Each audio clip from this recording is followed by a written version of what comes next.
continuer notre étude. On est dans le livre de l'Apocalypse, le dernier livre de toute la Bible.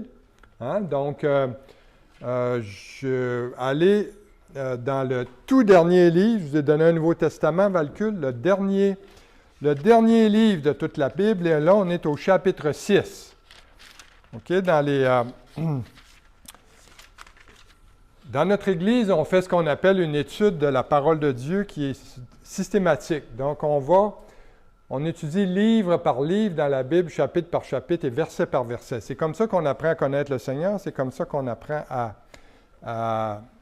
on apprend la parole.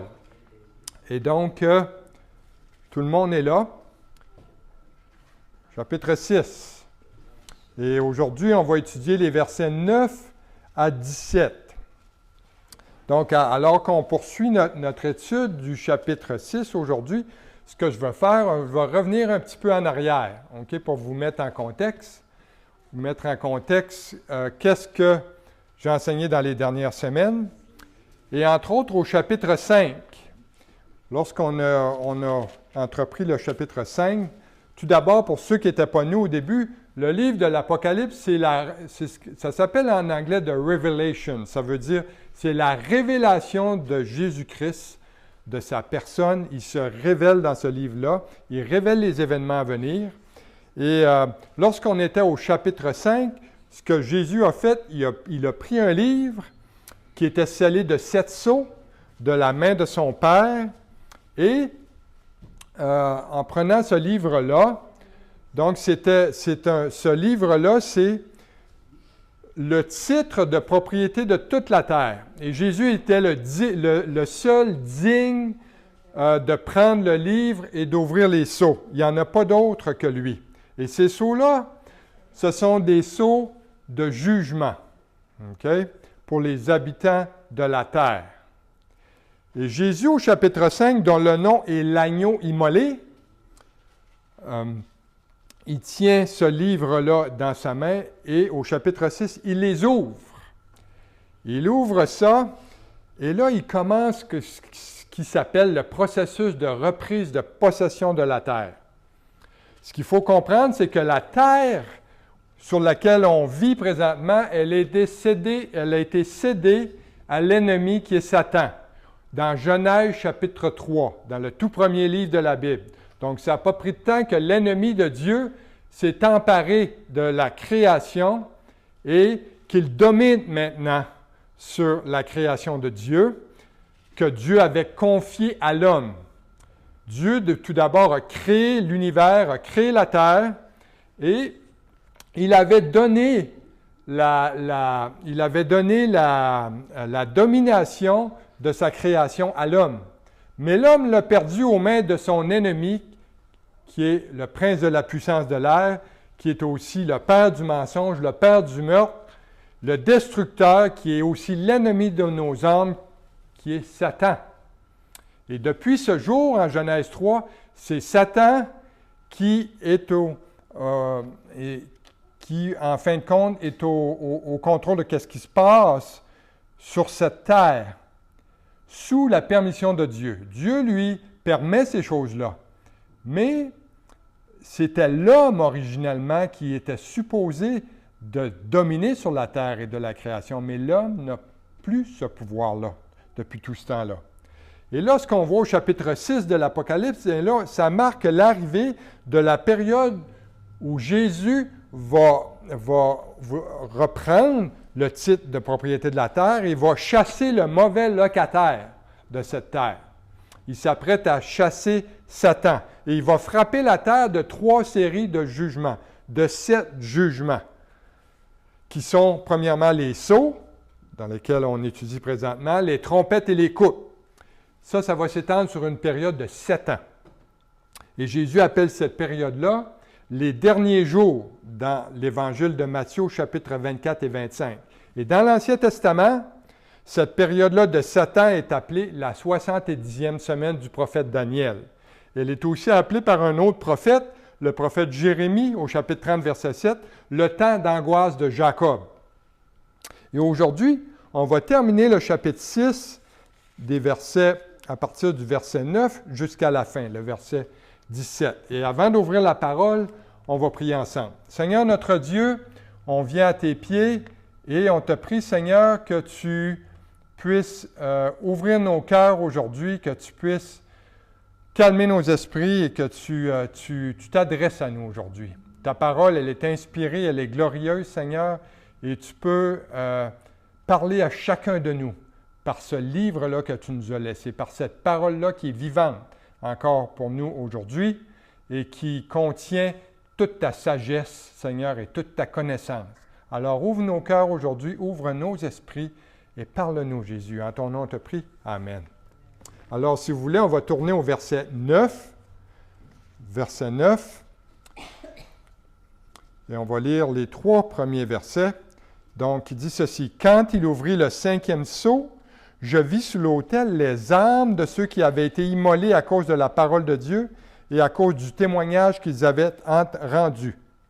Ils crièrent d'une voix forte en disant, « Jusqu'à quand, Maître saint et véritable, tardes-tu à juger et à tirer vengeance de notre sang sur les habitants de la terre? » Une robe blanche fut donnée à chacun d'eux, et il leur fut dit de se tenir en repos quelque temps encore jusqu'à ce que fût complet le nombre de leurs compagnons de service et de leurs frères qui devaient être mis à mort comme eux.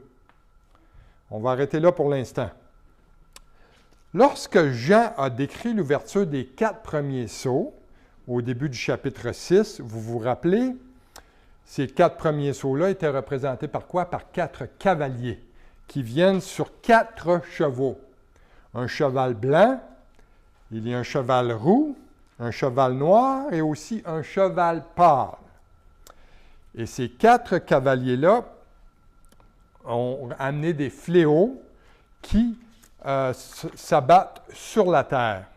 Mais maintenant, ce que Jean fait, c'est qu'il tourne son attention, il déplace son attention des activités de la terre vers l'activité qui se passe dans le ciel. Et c'est comme ça le livre de l'Apocalypse. On passe de l'activité terrestre à l'activité céleste, constamment, dans les différents chapitres. Et lorsque le 5e sceau est ouvert, Jean, qu'est-ce qu'il voit au verset 9? Il dit qu'il voit un autel. Il réfère à quoi ici? Eh bien, ce qu'il faut comprendre, c'est que la Bible se confirme par la Bible. Il faut expliquer la Bible avec la Bible. Donc, un autel dans l'Ancien Testament était utilisé par les sacrificateurs et lorsque le prêtre présentait le sacrifice, il versait le sang d'un animal au pied de l'autel des holocaustes. Ça, on voit ça dans le livre de Lévitique au chapitre 4, verset 7. Pourquoi il versait du sang? Parce que dans le sang est la vie. Hein, la vie est dans le sang. Et ici, dans l'Apocalypse, lorsqu'on voit les âmes des martyrs sur l'autel, ça nous dit que leur vie ont été offertes en sacrifice pour leur foi en Jésus. Et leur sang est versé symboliquement au pied de l'autel. Et l'apôtre Paul, d'ailleurs, il a utilisé cette image-là dans ses épîtres, dans la seconde épître à Timothée, chapitre 4, verset 6, lorsqu'il parlait de sa propre mort. Paul parlait de sa mort à venir et il a dit ceci. Il dit, « Car pour moi, je sers déjà de libation et le moment de mon départ approche. » Une libation, dans l'Ancien Testament, c'était du vin que le sacrificateur versait sur l'autel pour offrir sacrifice à Dieu. Et il offrait le vin en sacrifice, tout comme on offre un animal en sacrifice. Et dans la loi mosaïque, les libations pouvaient faire partie du sacrifice offert au Seigneur. On voit ça dans le livre de l'Exode, chapitre 29, versets 40 à 41, aussi dans le livre du Lévitique, au chapitre 23, verset 13. Et Paul, quand il parle de sa mort, donc il était prêt à être sacrifié en considérant son sang comme la libation qui a été versée sur l'autel des holocaustes. Et là, ici, ce qu'il faut expliquer, c'est ceci. Qui sont ces martyrs immolés à cause de la parole de Dieu? Qui sont-ils? Question importante. Et c'est peut-être préférable qu'on définisse d'abord c'est quoi un martyr. OK? Le mot martyr vient du grec martus. Et en français, martyr veut dire un témoin. celui qui témoigne. Ce sont ceux qui ont été tués à cause de leur témoignage pour Jésus. Regardez au verset 9. Au verset 9, ça dit que ceux qui avaient été tués à cause de la parole de Dieu et à cause du témoignage qu'ils avaient rendu. Ces saints-là ont été tués par l'Antéchrist à cause de leur témoignage pour la vérité et le message de l'Évangile. Pourquoi quelqu'un tuerait-il une personne pour ce qu'elle croit? Pourquoi? Parce que l'Antéchrist et Satan ne veulent pas que les hommes connaissent la vérité. Parce que si les hommes apprennent la vérité, ils vont découvrir qui est vraiment l'Antéchrist et Satan. Il va savoir qu'ils ne sont pas Dieu, que ce n'est pas Dieu. Hein, ils ne représentent pas Dieu, ce ne sont que des imitations.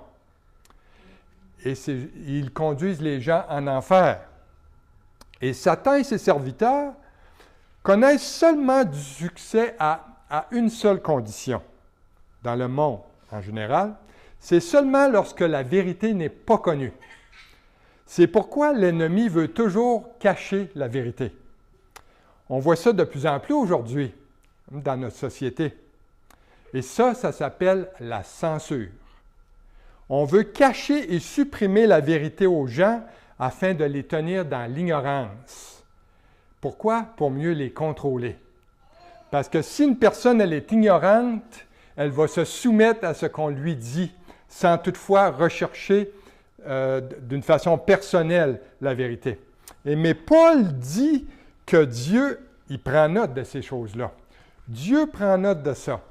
Dans Romains 1,18, Paul a dit que la colère de Dieu se révèle du ciel contre toute impiété et toute injustice des hommes qui retiennent injustement la vérité captive. Ça, il va y avoir un jugement sur ces hommes-là qui retiennent la vérité captive. Et ce n'est pas étonnant que les hommes méchants, sous le contrôle du diable au cours des âges, eh bien, qu'est-ce qu'ils ont fait? Ils ont interdit et brûlé la Bible.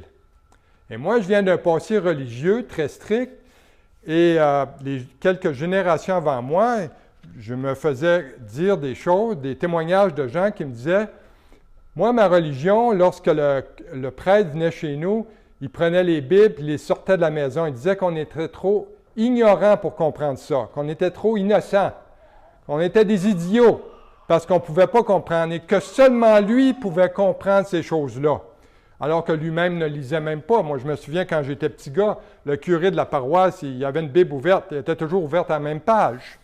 Il la lisait pas. Donc, comment pouvez-vous instruire les gens sur ce que vous ne connaissez pas? Et là, c'est ça les tactiques de l'ennemi. Donc, ce qu'il veut faire, c'est qu'il réduit au silence l'enseignement de la Bible aussi, dans les endroits publics. On voit ça. Dans les endroits publics, les écoles, c'est le meilleur exemple. Est-ce que la Bible est enseignée dans les écoles? Absolument pas! On interdit ça. Et aussi, ce que l'ennemi essaie de faire, c'est de supprimer les preuves historiques qui confirment l'authenticité de la Bible. Et comprenez bien qu'on ne parle pas seulement ici des pays dirigés par des dictateurs ou des pays islamiques oppressifs. Non, ici on parle de sociétés occidentales, des pays de sociétés libres, des pays comme le Canada, des pays comme les États-Unis. Et aux États-Unis, au Canada d'ailleurs, c'est illégal d'enseigner la création dans les écoles. Et même en même temps que l'évolution dans les écoles publiques. Moi, je me souviens quand j'ai fait mes études universitaires, le premier cours qu'on m'a enseigné, c'est l'évolution. Donc, on m'enseignait la zoologie à partir de l'évolution, que moi, j'étais le fruit d'une petite cellule et que j'étais le fruit du hasard. Mais, malgré le fait que la communauté scientifique reconnaît que la création et la conception sont le fruit d'une intelligence supérieure. Et ça, ils ne peuvent pas nier ça. Mais pourquoi tout ça arrive? Parce que le pouvoir derrière l'agenda politique ne veut pas que la vérité soit connue. Hein? Mais la vérité de Dieu, elle est puissante. Parce que Jésus a déclaré dans l'Évangile de Jean, chapitre 8, versets 31 à 32, il a dit ceci. « Si vous demeurez dans ma parole, vous êtes vraiment mes disciples. Vous connaîtrez la vérité et la vérité vous rendra libre. » Le Seigneur dit que la vérité de sa parole va faire de nous des hommes et des femmes libres. C'est ça que ça fait, la parole de Dieu. Ça nous libère du joug du péché et ça libère nos consciences du poids du péché et ça a le pouvoir de sauver notre âme. Et maintenant, vous comprenez pourquoi vous et moi, on rencontre de la résistance lorsqu'on proclame la vérité. Parce que Satan, c'est lui le pouvoir derrière ceux qui s'opposent au message de l'Évangile. Maintenant, revenons à ceux qui ont été tués en tant que martyrs durant la tribulation, au verset 9. On voit que beaucoup vont donner leur vie en tant que témoins de Jésus-Christ durant la tribulation. Et l'ouverture du 5e sceau révèle une foule de martyrs tués pour leur foi.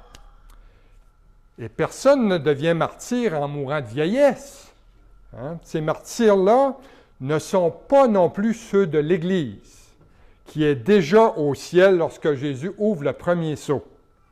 Ces nouveaux chrétiens-là, que l'on voit au verset 9, ce sont ceux qui vont se retrouver dans la pire des situations physiques sur terre. Non seulement ils vont avoir à souffrir de la violence, des privations et des désastres de la tribulation, mais ils vont être traqués pour leur foi. Ils vont être exécutés pour leur foi. Et croyez-moi, recherchez Christ maintenant, pendant qu'il est encore temps. Attendez pas de vous repentir de vos péchés, de recevoir le Seigneur comme votre sauveur personnel, en pensant que, eh bien, si je manque l'enlèvement de l'Église, eh bien, je peux simplement recevoir Christ comme mon sauveur pendant la tribulation. Ça va être terrible. Ceux qui vont venir à Christ durant la grande tribulation vont payer de leur vie. Et ils ne pourront pas s'exprimer librement. On va les en empêcher.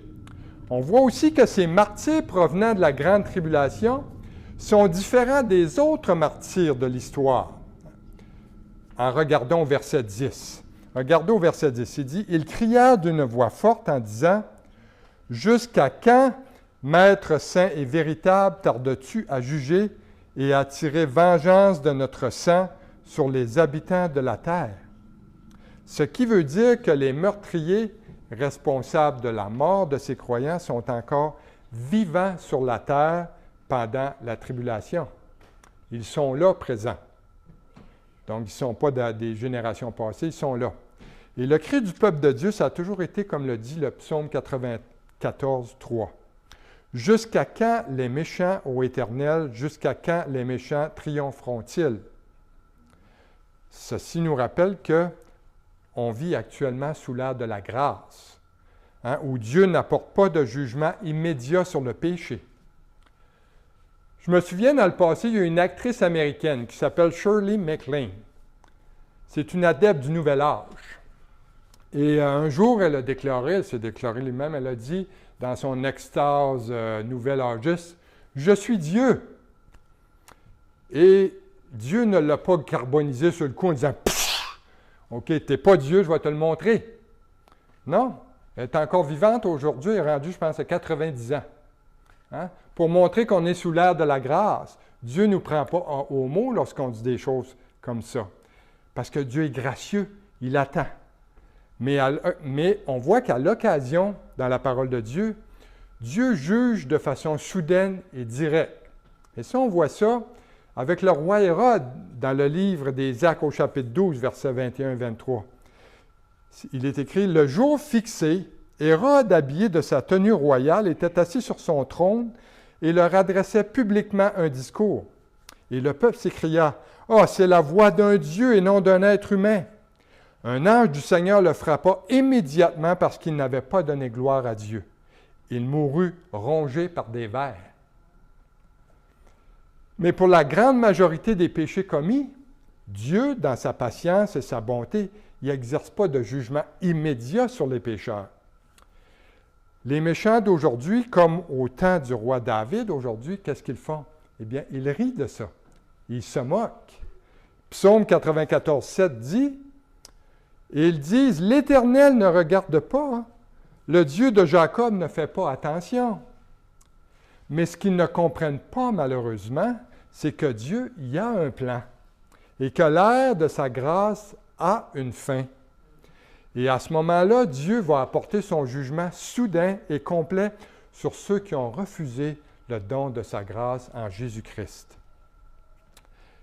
Et on doit prier avec ferveur pour ceux qui s'opposent à nous et à notre message, au message de l'Évangile, pendant qu'on le peut encore, parce qu'un jour viendra où il va être trop tard pour que les méchants se convertissent. Et c'est ça qu'on va voir un peu plus loin. Et remarquez la réponse de Dieu au cri des témoins au verset 11. Au verset 11, il dit, « Une robe blanche fut donnée à chacun d'eux. Et il leur fut dit de se tenir en repos quelque temps encore, jusqu'à ce que fût complet le nombre de leurs compagnons de service et de leurs frères, qui devaient être mis à mort comme eux. » Dieu les réconforte en faisant quelque chose, en les revêtant d'une robe blanche, qui représente ici la justice de Christ et le témoignage fidèle de ceux qui ont donné leur vie plutôt que de renier Jésus.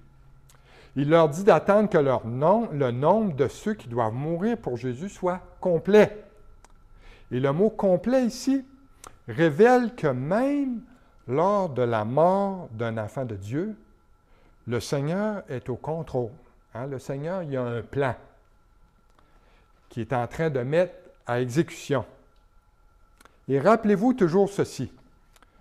Pour un chrétien né de nouveau, la mort, c'est un rendez-vous avec Jésus dans la gloire. Ce n'est jamais un accident.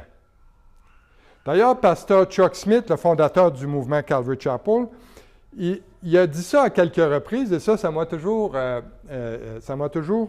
réjoui quand il disait ça. Il dit, quand je vais mourir, d'ailleurs, il est décédé, pasteur Chuck, ça fait 11 ans, je pense. Il dit, quand je vais mourir, ne dites pas Chuck est mort. Dites plutôt Chuck est déménagé dans sa nouvelle maison. Il a quitté sa tente terrestre pour entrer dans sa demeure céleste, selon ce que 2 Corinthiens 5, 1 à 6 nous dit. Et dans les versets 9 à 11, il y a une signification du 5e sceau qui concerne ceux qui ont donné leur vie pour la parole de Dieu et le témoignage. L'ouverture du sceau, c'est la revendication de Jésus sur les âmes de ceux qui ont donné leur vie pour lui. Et ça, c'est un grand réconfort pour nous de savoir cette chose-là, car on n'a pas à craindre la mort, même la mort d'un martyr, car personne ni aucune maladie n'a le pouvoir de nous ôter la vie à moins que le Seigneur le permette. Et lorsque le jour et l'heure de notre rendez-vous avec Dieu va venir, eh bien Jésus va nous inviter dans sa présence. Notre Sauveur nous attend. Le Seigneur nous dit dans Psaume 116, 15, il dit « Elle a du prix aux yeux de l'Éternel, la mort de ceux qui l'aiment. » Et le Seigneur est sur le trône, il est aux commandes. Et même durant les temps les plus sombres de nos vies, c'est lui qui est au contrôle. Et lorsqu'on arrive au verset 12, Jésus ouvre le 6e sceau. Verset 12, il dit « Je regardai quand il ouvrit le 6e sceau, et il y eut un grand tremblement de terre. Le soleil devint noir comme un sac de crin, la lune entière devint comme du sang. Et les étoiles du ciel tombèrent sur la terre, comme lorsqu'un figuier secoué par un vent violent jette ses figues vertes. Le ciel se retira comme un livre qu'on roule, et toutes les montagnes et les îles furent remuées de leur place. Les rois de la terre, les grands, les chefs militaires, les riches, les puissants, tous les esclaves et tous les hommes libres se cachèrent dans les cavernes et dans les rochers des montagnes. Et ils disaient aux montagnes et aux rochers, « Tombez sur nous et cachez-nous devant la face de celui qui est assis sur le trône et devant la colère de l'agneau, car le grand jour de sa colère est venu, et qui peut subsister? » Tout d'abord, remarquez le contraste entre le verset 10 et le verset 16. Au verset 10, on a vu que ceux qui sont au ciel, ce sont les martyrs. Et on voit, qu'est-ce qu'ils disent, ces gens-là? Ils disent, venge-nous. Alors que les méchants qui sont sur terre et les impénitents crient aux montagnes et aux rochers, cachez-nous! Cachez-nous, au verset 16. Pourquoi? Parce qu'à l'ouverture du 6e sceau, le 6e sceau produit une catastrophe qui est mondiale. Si grande que tous les peuples de la terre tentent de se cacher sous terre. Et on nous dit que ce jugement de Dieu apporte quoi? Il apporte un énorme tremblement de terre au verset 12. Et ça va être le premier d'une série, parce que plus loin, on va voir au chapitre 11, verset 13, qu'il y en a un autre, et au chapitre 16, versets 18 et 19, qu'il y en a un autre aussi. Donc, c'est le premier d'une série de 3.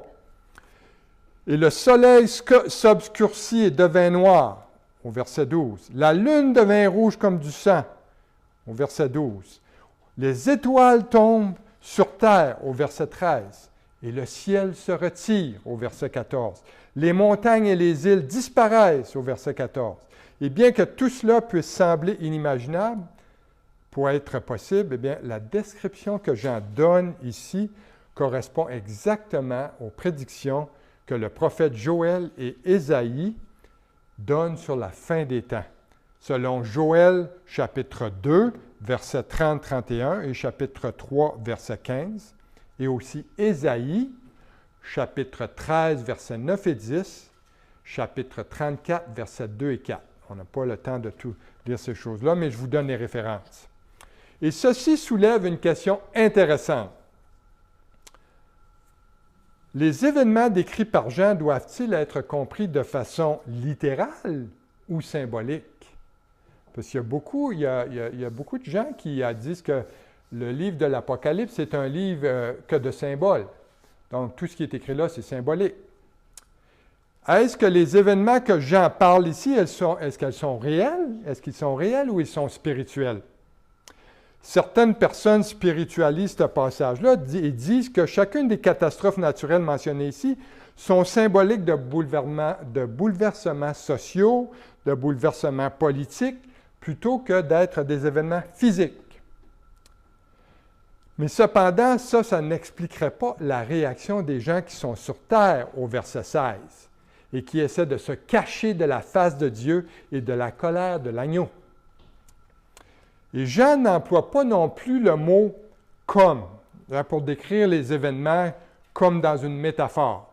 Il ne dit pas « je vis comme un grand tremblement de terre, je vis comme les étoiles tombant du ciel ». Non, au contraire. Il dit au verset 12 et 13, il dit « il y eut un grand tremblement de terre.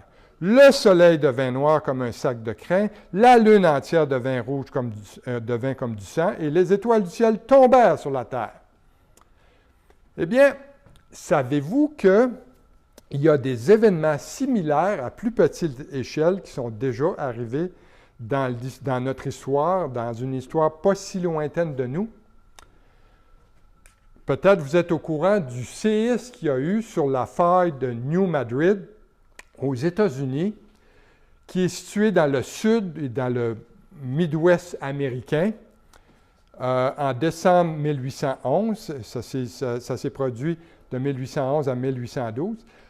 La faille de New Madrid est une faille sismique intense qui menace 7 différents États américains. Entre autres, l'État de l'Illinois, le Missouri, l'Arkansas, le Kentucky, le Tennessee, le Mississippi et l'Indiana. Et d'ailleurs, le tremblement de terre de New Madrid était considéré le plus grand tremblement de terre de l'histoire américaine.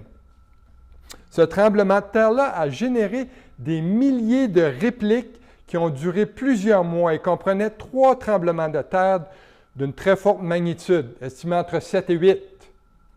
Et ces tremblements de terre-là ont causé des dommages dans beaucoup d'États américains, même jusqu'en Ohio, au Missouri, au Connecticut, en Caroline du Sud, en Louisiane, dans le Kentucky et dans le Tennessee.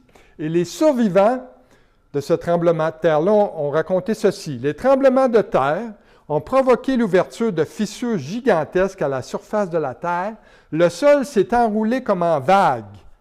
De vastes zones de terre se sont soulevées. Et il y a eu de la poussière projetée dans l'air qui a bloqué la lumière du soleil et de la lune pendant 3 jours. Le soleil devint noir, la lune devint rouge. Des lacs ont disparu et de nouveaux lacs se sont formés. Des collines se sont aplaties et de nouvelles collines se sont formées. Des îles ont disparu. Le bateau à vapeur New Orleans a jeté l'ancre sur une île du Mississippi la nuit précédant le premier tremblement de terre pour découvrir que le lendemain matin, l'île avait disparu. Le soulèvement de terrain dans la zone sismique de New Madrid, dans le Missouri, a temporairement forcé le fleuve Mississippi à couler en sens inverse. Pour vous dire comment l'onde de choc était grande. Donc, en considérant qu'il y a de telles destructions dans notre jeune histoire, ce serait probablement logique de considérer que les événements du 6e sceau dont l'apôtre Jean parle, au verset 12, devraient être pris de façon littérale et non allégorique. La différence ici est que la destruction causée par le 6e sceau va être mondiale. Ce ne sera pas local, ce ne sera pas régional, ça va concerner le monde. Et Jean décrit des événements réels si terribles que même des hommes et des femmes parmi les plus courageux vont perdre conscience devant la peur de ces cataclysmes-là. Qu'est-ce qui va déclencher ces événements-là? Ça ne nous est pas dit. On ne sait pas quel est le mécanisme à l'origine de toutes ces catastrophes naturelles-là. Mais il y a certains étudiants de la Bible qui suggèrent que la Terre pourrait être frappée par une comète ou une pluie de météorites. D'ailleurs, depuis quelques années, on entend des discours sur la planète X qui s'approche de la Terre. Et aussi, il y a d'ailleurs de la documentation de la NASA sur le déplacement de l'axe polaire de la Terre qui s'est accéléré au cours des dernières années. Mais on n'est pas certain du mécanisme qui vont déclencher ces événements-là. Ce qu'on sait, avec certitude, c'est que l'agneau de Dieu met tout en place pour l'ouverture du 6e sceau. Et il n'y aura pas d'échappatoire. Au verset 15 et au verset 16, notez qu'il va y avoir aucune protection humaine pour ce jour.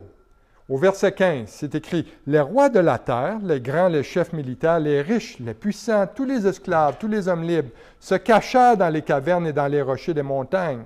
Il dit aux montagnes et aux rochers, « Tombez sur nous et cachez-nous devant la face de celui qui est sur le trône et devant la colère de l'agneau. » Ce que ça nous dit, c'est que la classe sociale, la position politique, la richesse ne sauveront pas personne en ce jour-là.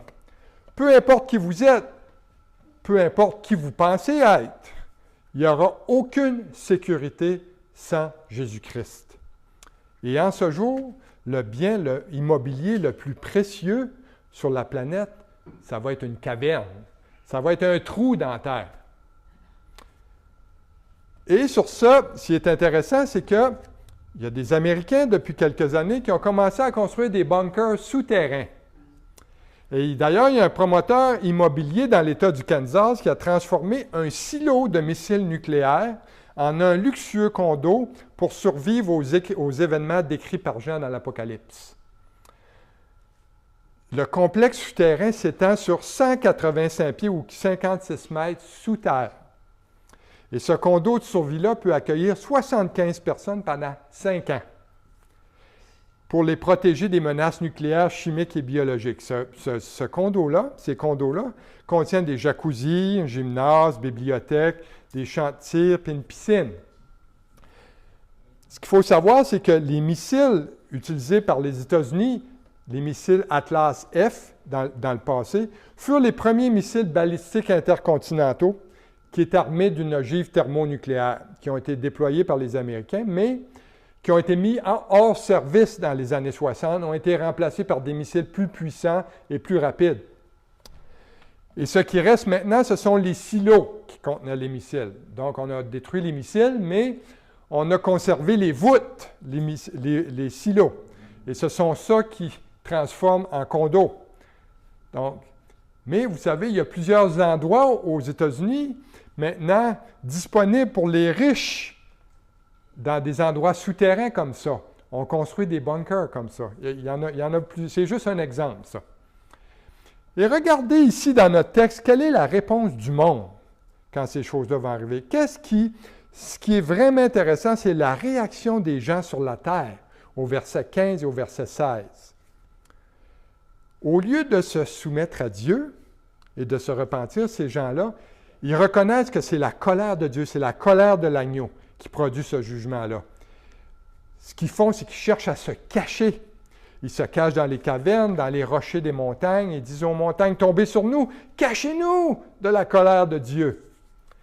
Et ça, c'est un triste rappel qu'il y a beaucoup de gens qui ne se repentiront jamais.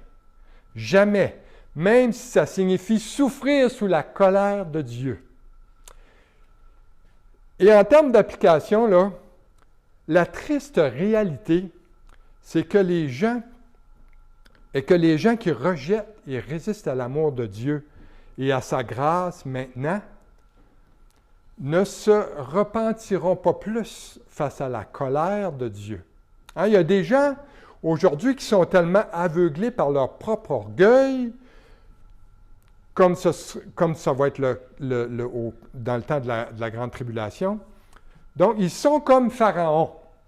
Hein? Ils endurcissent leur cœur envers Dieu. Et au début, Pharaon endurcissait son cœur lui-même envers Dieu. Et en dernier, Dieu a dit, « OK, tu veux t'endurcir? Je vais t'endurcir, moi, solide. » Et il est devenu très dur, jusqu'à temps que Dieu délivre son peuple d'Égypte. En fin de compte, ceux qui rejettent Dieu le font pour la même raison que Lucifer a fait au tout début. Hein? Qu'est-ce qu'a fait Lucifer? Qu'est-ce qui l'a amené sa chute? C'est son orgueil. Et c'est l'orgueil qui amène la chute dans le monde.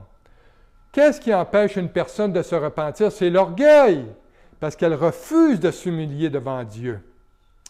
Parce que ces gens-là pensent qu'ils n'ont pas besoin de Dieu. Des fois même, on voit même comme Shirley MacLaine pensait, elle se pensait elle-même Dieu. Imaginez!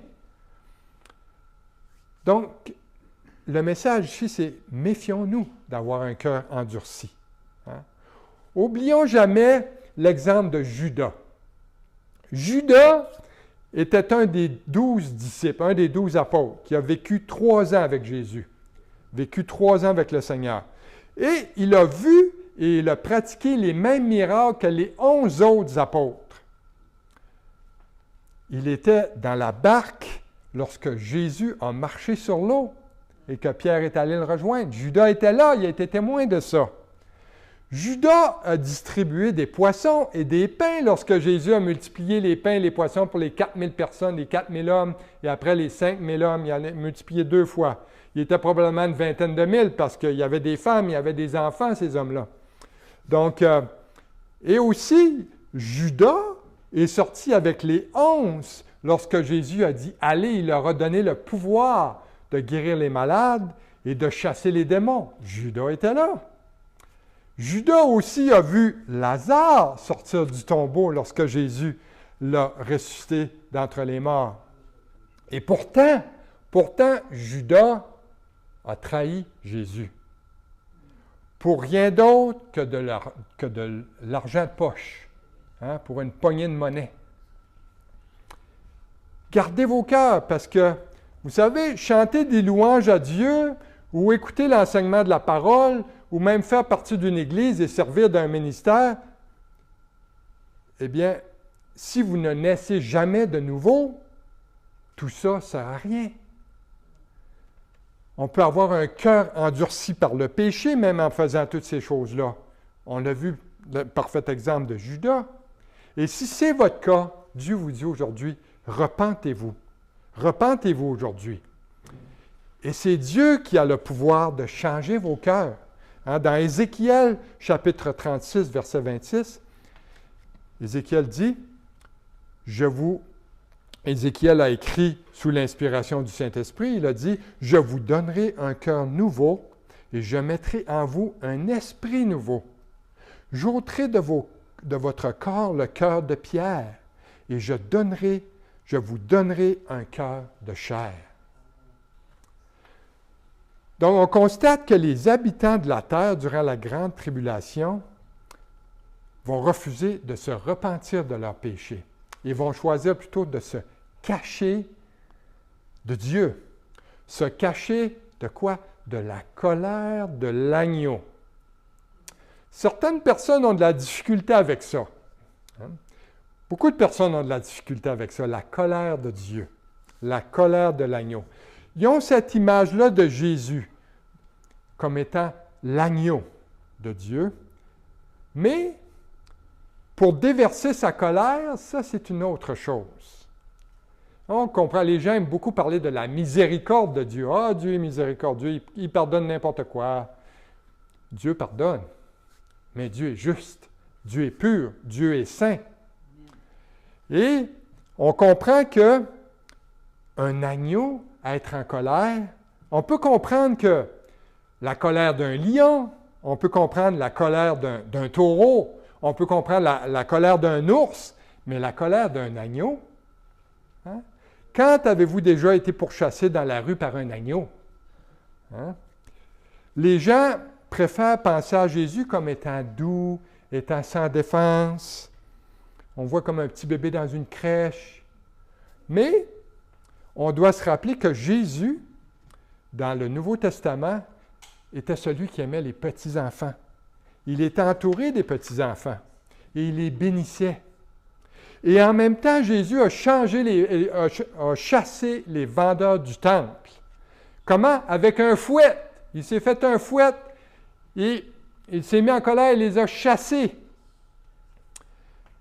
Par conséquent, ce qu'on voit du caractère de Jésus dans l'Apocalypse, c'est le même caractère qu'on voit dans les Évangiles. Les mêmes caractères. Et la colère du Seigneur, c'est la preuve de son amour, parce que Dieu, il est juste, il est pur et il est saint. Son amour a en horreur le mal, sous toutes ses formes. Et que fera Dieu avec les hommes qui refusent de se repentir? Eh bien, prenons un exemple très concret. Qu'est-ce qu'on fait avec un chien qui a la rage? La meilleure chose à faire, c'est d'abattre le chien, malheureusement. Même si on aime le chien, on est obligé de l'abattre parce qu'il est dangereux pour les autres. Il peut mordre, peut donner la rage à d'autres. Et l'humanité, à la fin de la tribulation, va être comme un chien qui a la rage dans le cœur. Parce que le péché aura tellement envahi le cœur et l'âme des hommes qui ne pourront même plus se repentir, mais qui devront être jugés pour ça. Alors que beaucoup rejettent l'idée que Dieu va juger les méchants, eh bien, la Bible proclame clairement qu'il va le faire. Et ces versets sont un avertissement solennel que le jugement est inévitable pour ceux qui rejettent la grâce de Dieu, offerte dans la personne de son Fils, Jésus-Christ. Et le chapitre 6 se termine par une question pointue, au verset 17, qui dit « Car le grand jour de sa colère est venu, et qui peut subsister? » Qui peut subsister? La réponse est évidente. Seulement ceux qui ont mis leur foi en Jésus comme leur Seigneur et Sauveur pendant les jours sombres du règne de l'Antéchrist. Ceux qui font confiance à Jésus pendant la tribulation, même si ça leur coûte la vie. Mais le Seigneur a une promesse encore meilleure pour ceux qui croient en lui maintenant, avant les jours sombres de la tribulation. D'ailleurs, on a vu ça dans l'Apocalypse 3:10. Quand le Seigneur a dit à son Église, il dit « Parce que tu as gardé ma parole, je te garderai aussi à l'heure de la tentation qui vient sur le monde pour juger les habitants du monde. » Les commentaires du Seigneur sont un avertissement pour qu'on puisse échapper à son jugement et aussi être enlevé avec son Église avant le jour de sa colère. Et malgré ce que les sceptiques de ce monde peuvent dire et penser, eh bien, le jugement de Dieu s'annonce. L'homme veut croire que le jugement décrit dans l'Apocalypse, et d'ailleurs dans de nombreuses autres parties des Écritures, eh bien, c'est rien d'autre que des contes de fées. Et pourtant, la parole de Dieu déclare que c'est une réalité. Et son jugement est bien réel et il arrive bientôt. Gardez votre cœur de l'endurcissement envers le Seigneur et écoutez sa voix. Aujourd'hui, si vous n'êtes pas encore parmi ses enfants, si vous n'êtes pas des enfants de Dieu, eh bien, voici ce que vous avez à faire. La Bible dit que nul n'est juste devant Dieu. Nul n'est juste. Tous ont péché, sont privés de la gloire de Dieu, comme dit l'Épître aux Romains, chapitre 3, verset 23. Dieu demande à chaque homme, à chaque femme, de se repentir et de reconnaître qu'on est un pécheur. Et à cause de ce péché-là, on ne peut entrer en sa présence. C'est impossible. Parce que Dieu a une nature sainte. Et aussitôt qu'un homme ou une femme sur terre commet un seul péché dans sa vie, un seul, ça n'en prend même pas deux, là. Pas 10, pas 100, un. La Bible dit qu'on devient coupable de toute la loi divine, selon l'Épître de Jacques au chapitre 2, verset 10. On devient coupable de toute la loi. Donc, on est condamné à cause du péché. Et le péché a un salaire. Le salaire du péché, c'est la mort, Paul dit dans l'Épître aux Romains. Et que ce péché-là a des conséquences. Et que ce péché-là doit être payé. Et ce n'est pas nos bonnes œuvres qui peuvent payer nos péchés. D'ailleurs, la Bible est claire là-dessus. On ne peut pas être sauvé par nos bonnes œuvres. Hein? C'est impossible selon Éphésiens 2, 8 et 9. Mais pour ceux qui se repentent, le Père a donné un moyen de salut. La vie de son propre Fils sur la croix. La vie de son propre Fils mort sur la croix du Calvaire. Et tout ce qu'il vous demande aujourd'hui, c'est de mettre votre foi en lui seul, en Jésus. Et il promet de vous donner tout à fait gratuitement le pardon et en plus de cela, la vie éternelle auprès de lui. La vie éternelle. La vie éternelle est un don gratuit. Personne n'a rien à faire pour ça. Mais ça nous est donné comme prix de notre foi. Donc, si vous voulez faire partie de l'enlèvement de son Église avant la colère de Dieu, avant la tribulation, eh bien, vous devez aller au pied de la croix aujourd'hui, maintenant. Maintenant, confessez votre péché et réclamez le sang de Christ sur vos vies, afin que vous puissiez être lavés et purifiés. Et ainsi, vous échapperez non seulement à la colère éternelle, mais à la colère de l'agneau qui vient sur ce monde. Et alors qu'on va courber nos têtes pour prier, eh bien, tous ceux aujourd'hui qui n'ont pas cette certitude d'être avec le Seigneur Jésus, lorsqu'ils vont quitter ce corps, cette tente, on sait que la vie est fragile. La vie ne tient qu'à un fil. Un seul accident peut nous faire tomber dans l'éternité. Et le Seigneur dit, et il a dit quand il est venu sur terre, « Si vous mourrez dans vos péchés, vous êtes condamnés. » On ne peut mourir dans nos péchés. Pour aller au ciel, on doit être sans péché. Et le péché a été payé une fois pour toutes par le sang de Jésus. Alors, si vous avez besoin de prière aujourd'hui, venez me voir après le culte. Et on pourra prier ensemble. Vous pourrez demander au Seigneur qu'il vous accorde son pardon, qu'il vous accorde sa vie, la vie éternelle. Et Seigneur, on veut élever vers toi nos voix aujourd'hui. Et on voit bien l'importance du salut de notre âme, Seigneur, lorsqu'on lit ta parole. Tu nous as donné les Écritures, Seigneur, pour nous instruire et pour nous mettre en garde de ce qui s'en vient. Seigneur, la parole, elle était vraie hier, elle est vraie aujourd'hui et elle est vraie demain. Et Seigneur, on veut venir à tes pieds et on veut te dire merci aujourd'hui d'être venu sur terre il y a plus de 2000 ans maintenant et d'avoir offert ta vie en sacrifice pour nous. et de nous avoir purifiés devant le Père Saint. Ton sang, Seigneur, nous lave, nous purifie de toute iniquité. Et on peut, à cause de ton sang, on peut voir la face du Père. On peut vivre en sa présence éternellement. Et on veut te remercier, Seigneur, pour ça. Sois loué, Seigneur. On bénit ton nom aujourd'hui. En ton nom, Jésus. Amen. Amen.